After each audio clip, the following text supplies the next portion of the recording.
अभी अभी जो भजन इस दरबार में गाया गया, एक प्रेमी हृदय के दिल से निकलने वाली श्रद्धा और भक्ति से ओतप्रोत ये भजन था, जिसमें प्रेमी भक्त ये प्रार्थना करता है कि चाहे कितना भी जिंदगी में उछाल आवे, उठा पटक आवे, कितनी भी मुसीबतें और मुश्किलें की घड़ियां आए, लेकिन ये विश्वास का दीप, यह प्रेम का दीप वो हमेशा जलता रहे। वो भक्त अपनी असमर्थता व्यक्त करते हुए कहता है कि भला मेरी औकात कहाँ कि मैं तुम्हें पा सकूं, लेकिन तुम्हारा दामन मेरे हाथों से कभी न छूटे। कैसी भी परिस्थितियां आए, हम तुम्हारे प्रेम में अश्रुकण जो है वो बहाते रहें। और इस तरह जब कोई भी भक्त प्रेम में दीवाना हो जाता है, पागल हो जाता है,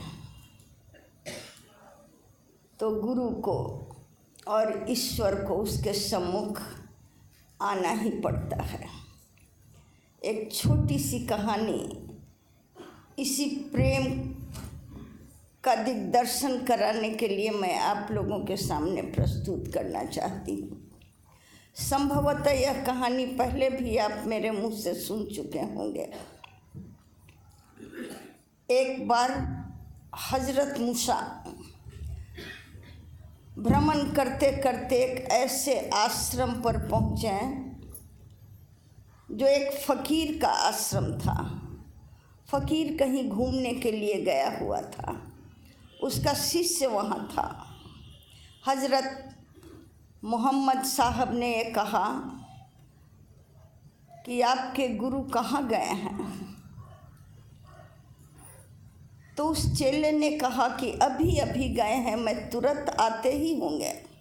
इतने में मोहम्मद साहब की नज़र एक पत्थर के चबूतरे पर पड़ी, जिसमें 3 गड्ढे पड़े हुए थे। मोहम्मद साहब ने कहा कि ये 3 गड्ढे कैसे पड़े हुए हैं? तो उस चेले ने कहा कि हमारे जो मुर्शिद हैं, हमारे जो पीर हैं, हमारे जो गुरु हैं, वो खुदा की इबादत करने में, नमाज पढ़ने में जो घुटने टेक के सर झुकाते हैं, उसी सर के रगड़ और घुटनों के रगड़ से ये 3 गड्ढे पड़ गए हैं। इतना सुनना था, मोहम्मद साहब सोचने लगे कि वाह, ये कितना बड़ा भक्त है कि इसके इबादत से, सर झुकाने से, घुटने टेकने से पत्थर पर 3 गड्ढे पड़ गए हैं। इसके मुकाबले में तो मैं कुछ हूँ ही नहीं। इतने में वह फ़कीर भी आ गए, दोनों तरफ से दुआ सलाम हुआ और मोहम्मद साहब उसके बारे में सोच ही रहे थे कि आकाशवाणी हुई, जिसे मोहम्मद साहब ने सुना।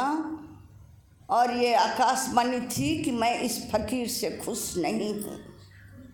मोहम्मद साहब का रोम रोम चिल्ला उठा, उनका मन हाहाकार कर उठा। वाह अल्लाह, ऐसे मने नमाज अदायगी करने वाले पर, ऐसी इबादत करने वाले पर तुम खुश नहीं हो? और उनके आँखों से आंसू गिरने लगा। वो फ़कीर पूछा, हुजूर आपकी आँखों से ये आंसू कैसे?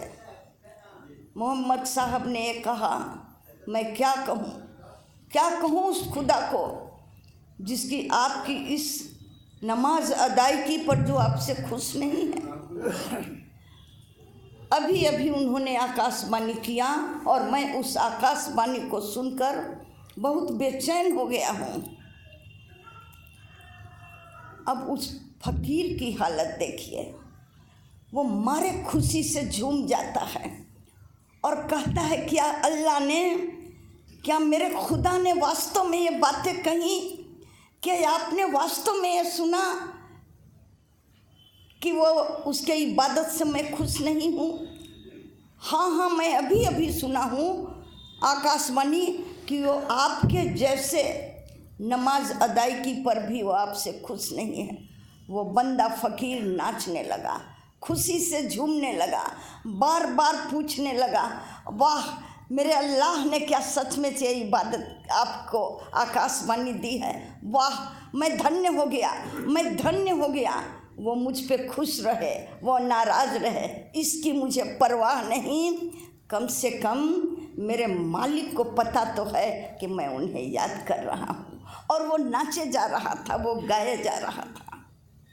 इतने में दोबारा तुरंत आकाशवाणी हुई कि मैं इससे बहुत खुश हूँ। मोहम्मद साहब हक्का बक्का, भाई अभी तो खुदा इतने कह रहे थे खुश नहीं हूँ और अभी कह रहे हैं कि मैं इस पर बहुत खुश हूँ। गौर करने की बात है, उन चंद लम्हों में ही उस आघात से कि मैं इससे खुश नहीं हूँ, उस फकीर के दिल पर रंजो गम का जरा भी असर न हुआ। वो तो दीवाना था इस बात पर कि उनकी नज़र में मैं हूँ, कि एक बंदा उनको याद कर रहा है। न वो अपने खुदा को भूला, न नमाज अदायगी को छोड़ना चाहा और खुशी से नाचने लगा। खुदा को लगा कि ये पक्का भक्त है, यही पक्का भक्त है, इसी की नमाज जो है वो सच्ची नमाज है, जो ठोकर खाकर भी जो हिम्मत नहीं हारता। तो ये जो दरबार में हम और आप सब बैठे हुए हैं, ये दरबार ऐसी ही श्रद्धा, ऐसी ही भक्ति, ऐसा ही विश्वास और ऐसा ही प्रेम का दरबार है कि मुसीबतें लाख आएँ, उलझने लाख परेशान करें, लेकिन अपने मालिक का दामन ना छोड़ना। ये प्रेम का दीप जलता रहे, ये आँखों से प्रेम के आंसू निकलते रहें। तो इस उच्च कोटि के दरबार में हम बैठे हुए हैं। दुख आती हैं, मुसीबतें आती हैं, रात और दिन के तरह सुख और दुख भी हैं। उससे घबराना नहीं चाहिए। ना अपने आराध्य को, अपने सद्गुरु को, अपने इष्ट को न तो भूलना चाहिए और न साधन से, उनकी बताई हुई क्रिया से ऊबना चाहिए। मुख्य दो बातें हम सभी इस दरबार में बैठे हुए साधकों को ये गांठ बांध कर रख लेनी चाहिए कि ऊबना नहीं चाहिए और भूलना नहीं चाहिए। इस छोटी सी कहानी के बाद मैं असल मुद्दे पर आती हूँ